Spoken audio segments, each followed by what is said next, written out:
So in this tutorial we are going to look at creating a temporary speed boost for our player. So what I've done, I've got a little gem in the game, and this really doesn't really matter what we use, but effectively what I want to do is when we hit the gem we're going to get a temporary speed boost which is going to last for a few seconds, and then we're going to go back to the normal sort of speed of the game. Now if we just look at how I've coded this for a second, the way this works is, you can see there, look, we've got the X, and I've given it a value, and likewise if I go to the Y here, I've given it the same sort of value there of 4. Now we need to do a quick modification, so we need to add in a create event in my player, and we're going to make a new variable called player speed. Now the reason we're doing this is because we're going to be modifying this variable and we're going to be putting it back then to a default later.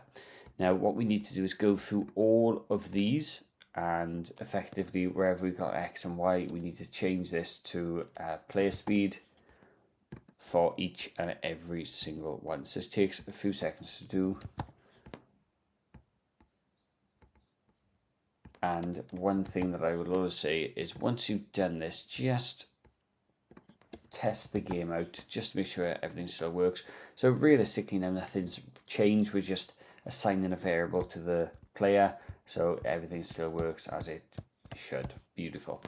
Okay, so the next thing we're going to do now is we're going to add a collision between the object gem, and effectively what we can do is we can say,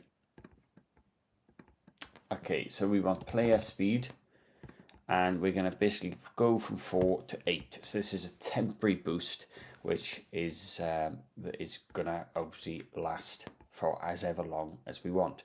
Now, the other thing we've got to do is take the gem out of the game. So we remove it. Now there's two ways we can do this. As I'm in the player here, I could add in a destroy instance and then use this little arrow here and say apply it to the other object.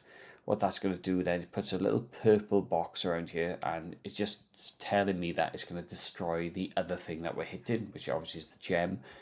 The other way of doing it is if you open the gem and a collision with the player, you can put one of these destroys in, but either or will work. I'm just keeping it like this for now just because it's just easier at this moment in time.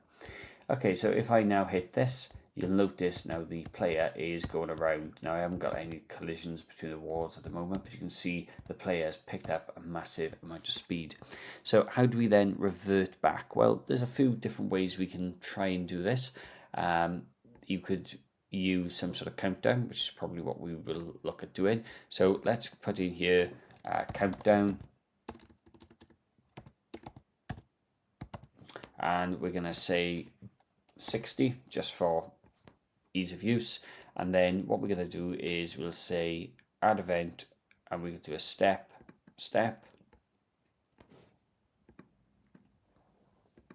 and then we'll say, in fact, we'll put an if statement here and say if countdown is greater than 0, then what we want to do is we want to say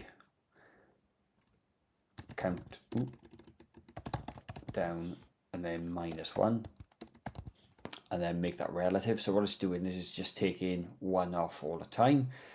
And then what we effectively want to do is we want to say if the countdown is equal to or less than or equal to, we want to set the enemy speed, player speed, not enemy speed, player speed back to 4 to what it used to be. Now that doesn't need to be relative, you're setting or resetting a option, and obviously here we need to put there, instead of if variable, if the countdown is less than or equal to 0, then we need to reset it here. So let's see now how that actually works.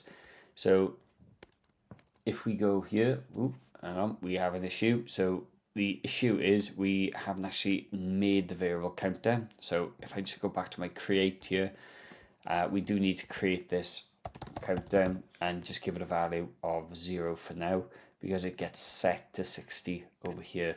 So all I've done, I've added the countdown, put it there 0. Let's click on play. Okay, so this is me walking around normally, and then we get hit, and then all of a sudden it slows back down there, and as you can see, it's now a lot slower. So what happens if we have more of these gems in? Well, let's just add another gem down here, and we'll put another gem here. So we'll just go play. So again, if I just go here and we go whoop, now we're at fast, and now we've gone back to slow. Let's pick another one up.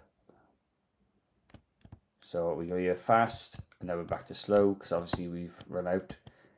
And let's pick one more up. There you are, and we got fast, temporary speed boost, and it comes back down. Obviously, if you want the speed boost to last for a little bit longer, all you need to do is adjust this countdown. GameMaker typically works in frames per second, so this is 60. So 60 frames, really roughly, doesn't work out exactly like that, but 60 frames is roughly 1 second. So if you put 60 in here, if you wanted 2 seconds, it would be something like 120, and then obviously upwards in increments of 60 will give you longer. Now, I've gone with player speed of 8. It's probably a little bit too quick. You can obviously change that and put something else in there. That's how you put a temporary speed boost in place.